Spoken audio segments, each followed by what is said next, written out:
इनके माता का नाम क्या होगा? तो तारिणी देवी।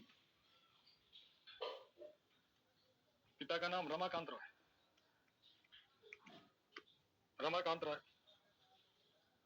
रमाकांत राय नोट डाउन करेंगे, फिर पूरा राजा राम मोहन राय का और बात करेंगे। हाँ, पहले से नोट करेंगे, फिर सारा राजा राम मोहन राय के बारे में ये तुझे बात करेंगे।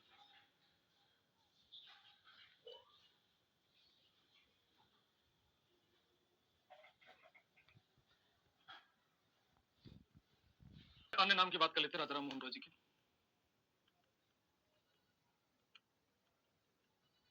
अन्य नाम ये क्या कहलाते हैं? भारतीय पुनर्जागरण के पिता,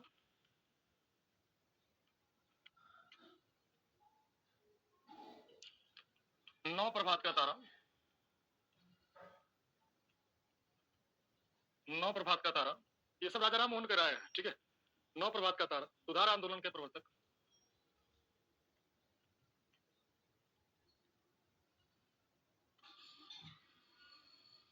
आधुनिक भारत के पिता, आधुनिक भारत के निर्माता, ये सारी की सारी नाम किसके होते हैं? तो राजा राम मोहन राय जी के नाम होते हैं, ठीक है। Clear? Morning star, evening star. Raja Ram Mohan Roy ji को बहुत सारा नॉलेज था, अनेक भाषाओं का ज्ञान था, इन्हें अनेक भाषाओं का ज्ञान, भाषा का ज्ञान। इन्हें कौन कौन सी भाषा आती थी राजा राम मोहन राय जी को? इन्हें संस्कृत भाषा आती थी, मतलब भाषाओं का अच्छा खासा नॉलेज इनके पास था। इन्हें कौन कौन सी भाषा आती थी? संस्कृत आती थी, इन्हें हिंदी आता था, बंगाली आता था, इन्हें फारसी आता था। संस्कृत हो गया, हिंदी हो गया, बंगाली हो गया, फारसी हो गया, अंग्रेजी हो गया, अंग्रेजी हो गया, लैटिन भाषा हो गया। मतलब इनको अच्छा खासा भाषाओं का ज्ञान था किसके पास? इनके पास, ठीक है। और बात कर लेते हैं फ्रांसीसी भाषा, आदि कर दो इसी में, अरबी भी आती थी, आदि दर्जनों भाषा, मतलब इन्हें दर्जनों भाषाओं का ज्ञान था किसके पास?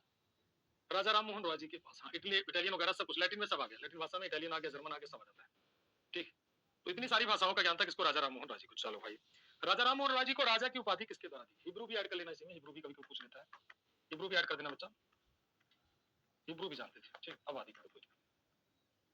राजा राम मोहन राय को राजा की उपाधि अकबर सेकंड के द्वारा दिया गया था। वो उन्हें पेंशन बनवा भेजने, पेंशन की वजह से लंदन भेजता कि भाई चलो भाई आप लंदन जाओ और हमारा पेंशन बनवा लो। इन्हें राजा की उपाधि अकबर सेकंड द्वारा दिया।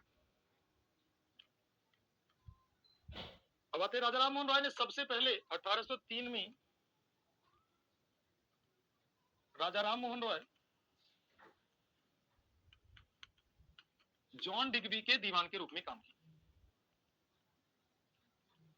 जॉन डिग्बी के दीवान के रूप में काम किया, ठीक। राजा राम मोहन जॉन डिग्बी के दीवान के रूप में काम करते हैं। राजा राम मोहन राय जी कई सारी चीजों का विरोध करते हैं और कई सारी चीजों का सपोर्ट करते हैं। ये विरोध किस चीज का करते थे? स्पेशल पार्टी में लो तो सारे समाजी सुधारक का हमने बात बता दिया कि सारे समाज में हमारी क्या क्या समस्या थी। अब राजा राम मोहन राय जी किस चीज का विरोध करते थे? तो आइडल वर्शिप का विरोध करते, मूर्ति पूजा का विरोध करते। और बात कर लेते हैं सती प्रथा का विरोध करते, और बात कर लेते हैं सती प्रथा का विरोध करते थे। इसके अलावा और बात कर लेते हैं कि भाई ये कहते थे कि भाई सब ठीक नहीं है, अनेक सामाजिक बुराइयां, अधीन रीति रिवाज जो भी होता था उन सबका विरोध करते,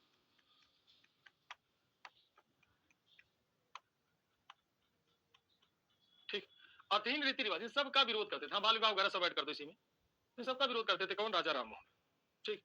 इन्होंने किस चीज का समर्थन किया और किस चीज को मानते थे राजा राम मोहन?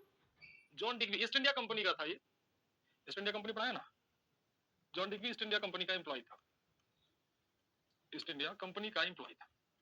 उसी के यहाँ दीवान के रूप में वर्क करते हैं राजा, ठीक है। तो उसी के यहाँ काम करते हैं। नोट कर लिया सभी ने? एक बार बताएंगे किसका विरोध, किसका समर्थन करते हैं राजा राम मोहन राय जी? राजा राम मोहन राय जी कई सारी चीजों का समर्थन करते हैं। किस चीज का समर्थन कर रहे हैं? नैतिक शिक्षा का समर्थन, ठीक। ईसाई धर्म में जो एथिकल एजुकेशन होता है उसका समर्थन करते थे, ठीक। और क्या करते थे? बिलीव इन ह्यूमनिटी, मानव गरिमा में विश्वास करते, ये सब करते थे क्या? राजा राम मोहन राय। राजा राम मोहन राय जी का जो पहला लेख होता है एकेश्वरवाद मतलब एक देवता की पूजा करो, एक देवता से ज्यादा नहीं, ठीक है। राजा राम मोहन राय के द्वारा कई सारी संस्थाएं स्थापित की गई थी।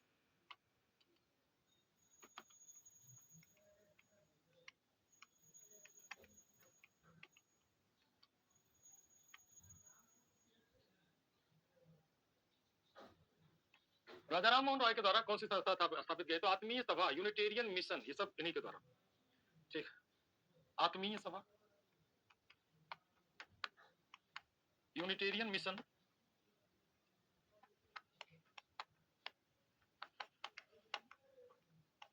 आत्मीय सभा, यूनिटेरियन मिशन, वेदांत सोसाइटी। देखिए पहले इसको सारे लोग।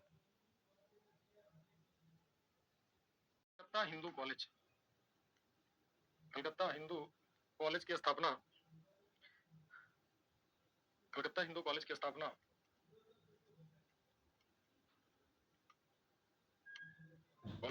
डेविड हेयर की मदद से किया, डेविड हेयर की मदद से किया। ये सब राजा राम मोहन राय जी के शुरुआती कार्य हैं, ठीक।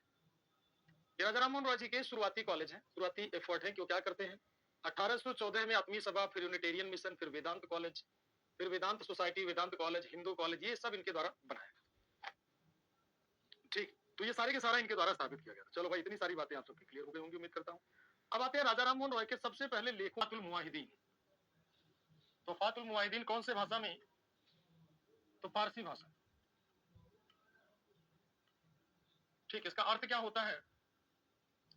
एकेश्वरवादियों को पहाड़,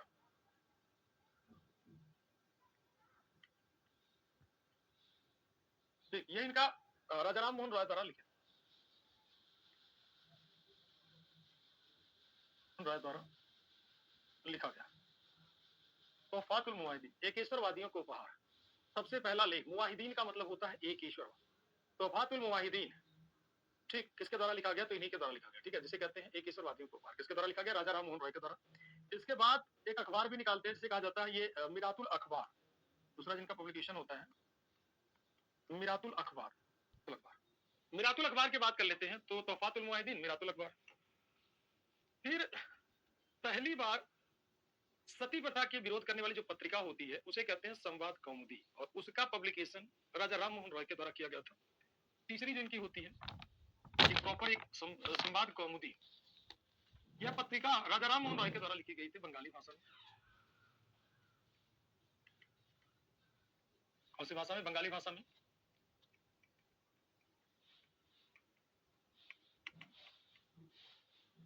राजा राम मोहन राय द्वारा, राजा राम मोहन राय द्वारा, राजा राम मोहन राय द्वारा लिखा गया, या राजा राम मोहन राय द्वारा पब्लिश कर दीजिए, राजा राम मोहन राय द्वारा प्रकाशित कर दीजिए।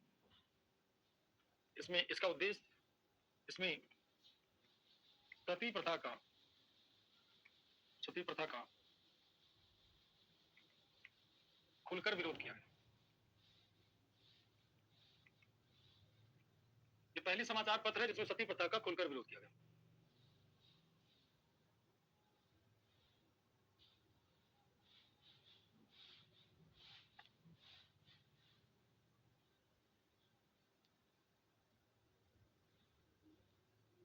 का डेली सती प्रथा का इसमें बड़े पैमाने पर क्या कर दिया गया? विरोध कर दिया गया, ठीक है।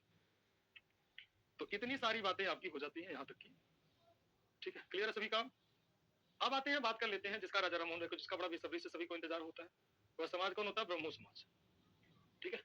चलिए, इसके बाद आ जाता सती प्रथा पे विरोध करने वाली पहली पत्रिका कोई मानी जाती है तो कोई और नहीं था, संवाद कौमुदी होता है, ठीक है। इसके बाद अगर हम बात कर लेते हैं, आपका क्या आ जाता है? ध्यान रखिएगा, ब्रह्मो समाज, ब्रह्म सभा या ब्रह्मो समाज। 1828 में, कहां पर? कलकत्ता में, ठीक। इसके द्वारा स्थापित किया गया। इसकी स्थापना राजा राम मोहन राय द्वारा,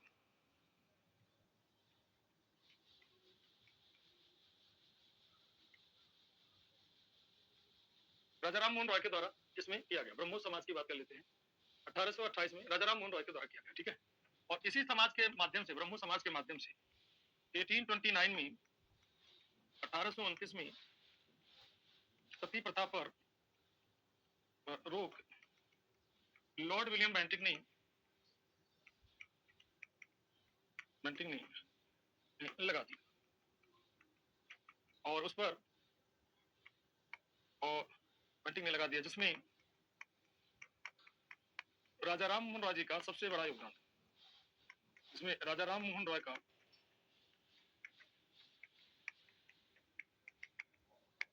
सर्वाधिक योगदान है।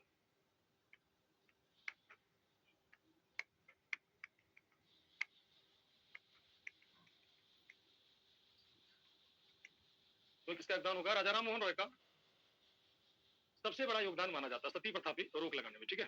तो ये होता है राजा राम मोहन रॉय जी की इतनी सारी बातें। अब राजा राम मोहन रॉय जी के बारे में अगर और बात कर लेते हैं तो सबसे बड़ा योगदान था, ठीक। यहाँ तक क्लियर है? यहाँ तक कोई डाउट, कोई सवाल हो किसी के मन में तो पूछ लीजिए, नहीं तो फिर आगे की तरफ चलते हैं। कोई भी सवाल किसी के मन में बन रहा हो तो आप लोग पूछ लीजिए जल्दी से, फास्ट ट्रैक पे। कोई भी सवाल किसी के मन में समय वैसे नहीं दिखाई दे रहा कि आगे बढ़ पाए। तो यहाँ तक की बातें सभी की क्लियर है? राजा राम मोहन रॉय जी की मृत्यु कहाँ पर होगी? 1830 में राजा राम मोहन रॉय इंग्लैंड जाते हैं और अकबर सेकंड का पेंशन बढ़ाने के लिए, ठीक है। तो राजा राम मोहन रॉय जी की मृत्यु, राजा राम मोहन रॉय की मृत्यु, और अकबर सेकंड का जब पेंशन बढ़वाने के लिए जाते हैं तो वहीं पर इंग्लैंड में ही उनकी क्या हो जाती है? मृत्यु। ठीक वहीं पर उनकी मृत्यु हो जाती है 27 सितंबर 1833 को ब्रिस्टल में। 27 सितंबर 1833 कहां पर? ब्रिस्टल। और ब्रिस्टल कहां पर है? इंग्लैंड में, ठीक, ब्रिटेन में। ठीक है, हाँ। तो ब्रिस्टल ब्रिटेन कह लीजिए, इंग्लैंड कह लीजिए, वहीं पर इनका, हाँ, मेनिंजाइटिस, बिल्कुल वहां पर उनकी क्या हो जाती है? मृत्यु हो जाती है, ठीक है। अब राजा राम मोहन रॉय जी के मरने के बाद इसकी पूरी बागडोर किसके हाथों में आ जाती है? तो राजा राम मोहन रॉय जी के मरने के बाद इनकी पूरी बागडोर किसके हाथों में आ जाती है? तो देवेंद्रनाथ टैगोर के हाथों में आ जाती है। किसके हाथों में आ जाती है? देवेंद्रनाथ टैगोर के हाथों में। ब्रह्मो समाज के अगले नेता कौन हो जाते हैं? देवेंद्रनाथ टैगोर। देवेंद्रनाथ टैगोर इसके अगले नेता हो जाते हैं। और नेता कब बनते हैं? 1833, उनके मरने के बाद अगले नेता बनते हैं। और देवेंद्रनाथ टैगोर ने भी अपनी खुद की एक संस्था बनाई थी जिसे तत्वबोधिनी सभा कहते हैं। 1839 में इन्होंने खुद की संस्था एक बनाई थी, संस्था बनाते हैं तत्वबोधिनी सभा। और ये तत्वबोधिनी सभा कब बनाते हैं? 1839 में। इसका भी उद्देश्य बिल्कुल ब्रह्मो समाज के ही समान था जो इनके पास होता है, बिल्कुल सेम एज इट इज जो वो था वही इनका सेम चीज देखने को मिलता है, ब्रह्मो समाज के समान। फिर इसमें जुड़ जाते हैं कौन? केशव चंद्र सेन। फिर इसमें बाद में केशव चंद्र सेन इसके सदस्य बन गए। बाद में केशव चंद्र सेन इसके सदस्य, इसके प्रमुख नेता बने।